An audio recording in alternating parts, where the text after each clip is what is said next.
আল্লাহ রাসূল সাল্লাল্লাহু আলাইহি ওয়াসাল্লাম যখন মক্কার জীবনে যখন চরম ভাবে নির্যাতনের শিকার হতে লাগলেন, আবু জাহেল, উতবা, সাইবা, কাফেররা যখন বিশ্ব নবী মুহাম্মদুর রাসূলুল্লাহ সাল্লাল্লাহু আলাইহি ওয়াসাল্লামকে হত্যার ষড়যন্ত্র করলো, এমন সময় অনেক লম্বা ঘটনা, শুধু সংক্ষেপে বলছি।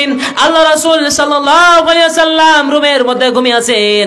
এমন সময় রাত্রি বেলায় চারিদিক থেকে কাফেররা এসে বিশ্ব নবী মুহাম্মদুর রাসূলুল্লাহ সাল্লাল্লাহু আলাইহি ওয়াসাল্লামকে ঘিরে ফেলেছে।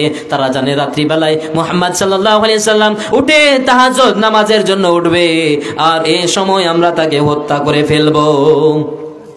এই আশা নিয়ে যখন বসে আছে, আল্লাহ রাসূল সাল্লাল্লাহু আলাইহি ওয়াসাল্লামকে আল্লাহ পাক রব্বুল আলামিন ডাকতে বলেন, নবী আর এখানে বসে থাকা যাবে না। ওগো নবী শুনেন, আপনি আর এখানে থাকবেন না, মক্কার জমিনে আর থাকা যাবে না, হিজরত করে মদিনায় যাওয়া লাগবে। আল্লাহ রাসূল সাল্লাল্লাহু আলাইহি ওয়াসাল্লাম এবার তৈরি হয়ে গেলেন। আবু জেহেল, উতবা, সাইবা, বড় বড় কাফেররা চারিদিক থেকে ঘিরে রেখেছে, আল্লাহ রাসূল সাল্লাল্লাহু আলাইহি ওয়াসাল্লামকে শেষ করে দিবে। আমার ভাইরাম, আমার বন্ধুরা, এমন সময় আল্লাহ রাসূল সাল্লাল্লাহু আলাইহি ওয়াসাল্লাম হযরত আলীকে ডাক দিয়ে বলেন, ও আলী, শোনো শোনো শোনো, আমার এই বিছানার উপরে আমার চাদরটা মুড়ি দিয়ে, আমার চাদরটা গায়ে দিয়ে শুয়ে পড়ো, আমার চাদরটা গায়ে দিয়ে শুয়ে পড়ো। আর আমার কাছে ওই কাফেরদের যে আমানতগুলো রয়েছে, এই আমানতগুলো প্রত্যেকটা মানুষের দ্বারে দ্বারে পৌঁছে দিয়ে এরপরে তুমি মদিনায় আসবে, সেখানে তোমার সাথে দেখা হবে। আল্লাহ রাসূল সাল্লাল্লাহু আলাইহি ওয়াসাল্লাম যখন হযরত আলীকে ডাকতে বলেন, আলী, এই যে আমানতের মালগুলো রয়েছে, এই আমানতের মালগুলো সঠিকভাবে সবার কাছে পৌঁছে দিয়ে তুমি চলে আসবে, তোমার সাথে দেখা হবে মদিনায়। হযরত আলী এবার ঘুমিয়ে পড়লেন। হযরত আলী আল্লাহ রাসূল সাল্লাল্লাহু আলাইহি ওয়াসাল্লামের বিছানায় ঘুমিয়ে গেলেন।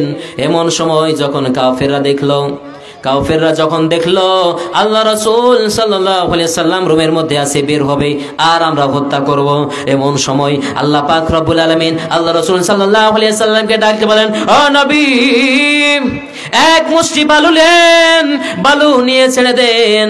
আল্লাহ রাসূল সাল্লাল্লাহু আলাইহি ওয়াসাল্লাম এক মুষ্টি বালু নিয়ে ছিটিয়ে দিলেন, আর আল্লাহ পাক রব্বুল আলামিন ওই বালুগুলোকে সমস্ত কাফেরের চোখের মধ্যে মেরে দিয়েছেন। সুবহানাল্লাহ। আল্লাহ রাসূল একদিকে বালু চাললেন, চতুর্দিকে যত কাফের ছিল সবার চোখে মুখে বালু, সবাই চোখ কচলাতেই থাকে। আল্লাহ রাসূল সাল্লাল্লাহু আলাইহি ওয়াসাল্লাম তাদের সামনে দিয়ে ঘর থেকে বের হয়ে মদিনার পথে রওনা দিয়ে দিলেন। সুবহানাল্লাহ। আমার ভাইরাম, সময় সংক্ষিপ্ত। আল্লাহ রাসূল সাল্লাল্লাহু আলাইহি ওয়াসাল্লাম যখন বের হয়ে গেলেন, আল্লাহ রাসূল গিয়ে হযরত আবু বকরের দরজার সামনে আল্লাহ রাসূল সাল্লাল্লাহু আলাইহি ওয়াসাল্লাম ডাক দিলেন। ডাক দিতে দেরি হযরত আবু বকর রাদিয়াল্লাহু আনহুর দরজাটা খুলতে দেরি হয় নাই। আমার ভাইরাম, আল্লাহ রাসূল সাল্লাল্লাহু আলাইহি ওয়াসাল্লাম ডাক দিয়ে বললেন, আপনি কি ঘুমান না? হযরত আবু বকর ডাক দিয়ে বলেন, হে আল্লাহর রাসূল, আপনি যেই দিন আমাকে বলেছিলেন আমাকে নিয়ে হিজরত করবেন, মদিনায় যাওয়া লাগবে গো নবী, সেই দিন থেকে আমি দরজার সাথে পিঠ লাগায় ঘুমাই, বিছানায় ঘুমাই না। হয়তো রাসূল সাল্লাল্লাহু আলাইহি ওয়াসাল্লাম এসে ডাক দিবেন, আমার উঠতে দেরি হয়ে যাবে। আল্লাহু আকবার। কি ভালোবাসা রাসূলের প্রতি, কি ঈমান! আমার ভাইরা, আল্লাহ রাসূল সাল্লাল্লাহু আলাইহি ওয়াসাল্লাম এবার যখন মদিনার পথে রওনা হলেন, আল্লাহ রাসূল সাল্লাল্লাহু আলাইহি ওয়াসাল্লাম হযরত আবু বকরকে নিয়ে গেলেন হেরার গুহার মধ্যে। যখন আল্লাহ রাসূল সাল্লাল্লাহু আলাইহি ওয়াসাল্লাম যখন পাহাড়ের গুহার মধ্যে আশ্রয় নিলেন, সকাল হয়ে আসছে, এমন সময় যখন গুহার মধ্যে আশ্রয় নিলেন, হযরত আবু বকরের কাছে যেই সব টুকরো টুকরো কাপড় ছিল সেইগুলো দিয়ে সমস্ত গুহার মুখগুলো বন্ধ করে দিলেন, খালগুলো বন্ধ করে দিলেন। এরপর একটা খাল বন্ধ হচ্ছে না, আর কাপড় নাই, শেষ। এমন সময় হযরত আবু বকর রাদিয়াল্লাহু আনহু পা দিয়ে চেপে ধরে খালটা বন্ধ করে রাখলেন, আর আল্লাহ রাসূল সাল্লাল্লাহু আলাইহি ওয়াসাল্লাম হযরত আবু বকরের পায়ের উপরে, জাঙ্গের উপরে মাথা দিয়ে ঘুমালেন। আমার ভাইরাম, আল্লাহ রাসূল সাল্লাল্লাহু আলাইহি ওয়াসাল্লাম ঘুমিয়ে পড়েছেন। এমন সময় হযরত আবু বকরের পায়ের মধ্যে কি যেন একটা কামড় দিছে।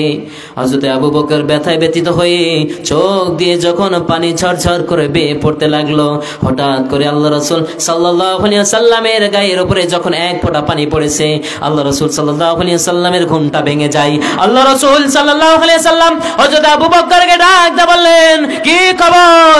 বাড়ির কথা মনে পড়েছে না? কাফেরদের ভয়ে চোখ দিয়ে পানি আসে। হযরত আবু বকর ডাক দিয়ে বলেন, হে আল্লাহ রাসূল সাল্লাল্লাহু আলাইহি ওয়াসাল্লাম, পরিবারকে ভালোবাসি, আমার ফ্যামিলিকে ভালোবাসি, কিন্তু হে আল্লাহ রাসূল, আপনার চাইতে আল্লাহর চাইতে দুনিয়ায় কাউকে বেশি ভালোবাসি না। হে আল্লাহ রাসূল, আমি জানি না আমার পায়ের মধ্যে কি যেন বিচ্ছুতে কামড় দিয়েছে, তার ব্যথার জন্য আমার চোখ দিয়ে পানি চলে আসছে। আল্লাহ রাসূল ডাক দিয়ে বললেন, ও আবু বকর, কেন আমাকে জাগাও নাই?